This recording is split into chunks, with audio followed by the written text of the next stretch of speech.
Yemen की जंग अब सिर्फ यमन की नहीं रही, ये ताकत के दो बड़े अरब खिलाड़ियों की जंग बन चुकी है। और मकला की बंदरगाह पर होने वाला हालिया हमला इस खामोश रकाबत को खुलेआम तसादुम में बदलने का ऐलान है। सऊदी अरब ने पहली बार इतनी सख्ती से मुत्तहिदा अरब अमारात को ललकारा है कि 24 घंटे में फौज वापस बुलाओ और मुदाखलत को बंद करो, वरना नताइज की जिम्मेदारी तुम्हारी होगी। ये सिर्फ एक बंदरगाह पर गिराए गए बमों की कहानी नहीं, बल्कि एक ऐसे खतरनाक मोड़ की खबर है जहां दोस्त दुश्मन की सफ में खड़े दिखाई देने लगे हैं और यमन एक बार फिर ताकत के खेल का मैदान बनने जा रहा है। यमन की सियासत हमेशा से मुश्किल रही है, मगर आज ये पहले से कहीं ज्यादा पेचीदा हो चुकी है। हौसी अब भी ताकतवर हैं, आलमी कुव्वतें अब भी देख रही हैं, ईरान अब भी अपने असर को कायम रखने की कोशिश में है और अब इसमें अरब दुनिया के अंदरूनी इख्तलाफात भी खुलकर सामने आ चुके हैं।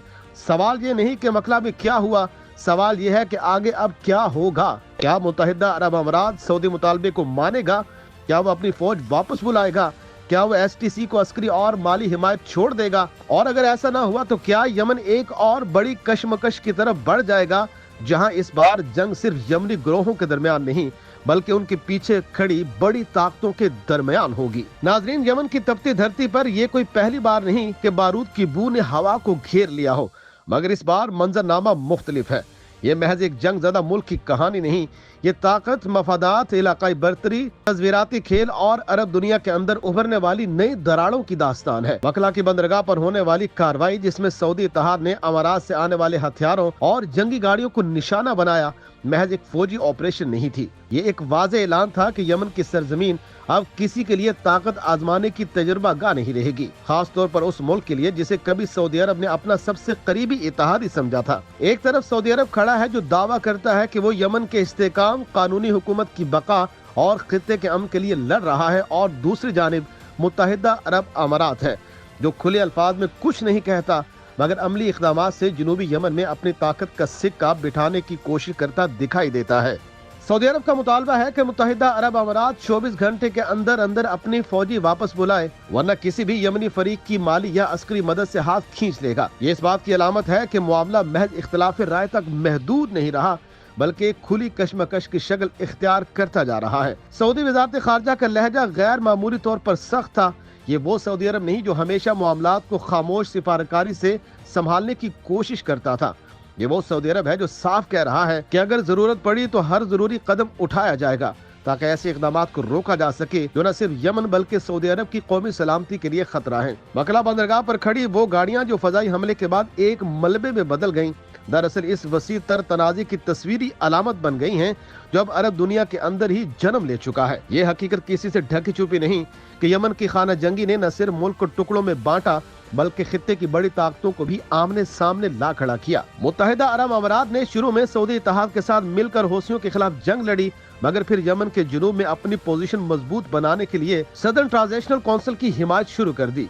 यही वो मोड़ था जब ईरान के जेर असर हौसियों के खिलाफ मुश्तरका महाज आहिस्ता आहिस्ता दो मुख्तलिफ समतों में बट गया। सऊदी अरब के नजदीक STC की अस्करी तकवीयत यमन के अंदर एक नई जंग, एक नए तसादुम, एक नए तकसीम शुदा मुल्क का पेश खैमा है, जबकि अमारात के लिए ये गिरोह एक ऐसा तस्वीराती कार्ड है जिसके जरिए वो बुहरा अरब, बुहरा अहमर और अहम समुद्री रास्तों पर अपनी गिरफ्त मजबूत बनाना चाहता है। इस सारे मंजर में मकला बंदरगाह पर होने वाली कार्रवाई महज एक वाकयाती हादसा नहीं बल्कि उस तवील चलने वाली खामोश रकाबत का धमाका खेज इजहार है जो बरसों से दोनों ममालिक के दरमियान पनप रही थी। जिस इत्तेहाद को कभी अरब दुनिया की मजबूती की अलामत समझा जाता था, अब वही इत्तेहाद अंदरूनी इख्तलाफात से कमजोर होता नजर आता है। सऊदी अरब जब ये कहता है कि अमाराती इक़दामात इत्तेहाद के उसूलों के खिलाफ हैं, तो ये सिर्फ एक सिफारती जुमला नहीं, ये एक वाज़ेह पैगाम है कि खेल अब खुलकर खेला जा रहा है और सब जानते हैं कि अगला कदम किसका होगा और किस समत में उठेगा। नाज़रीन, यमन के लोगों के लिए ये सूरत-ए-हाल एक और कर्मनाक मोड़ है। उनके लिए न सऊदी अरब की ताकत की सियासत कोई नया सुकून लाती है,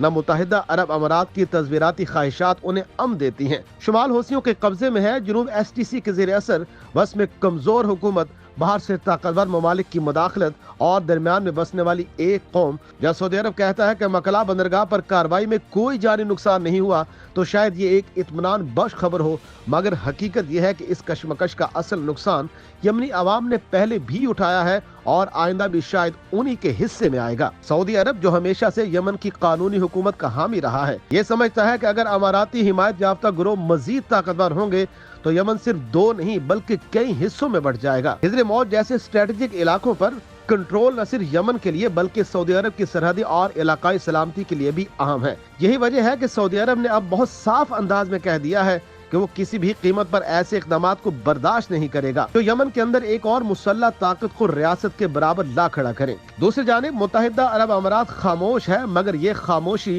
طوفان سے پہلے کی خاموشی لگتی ہے۔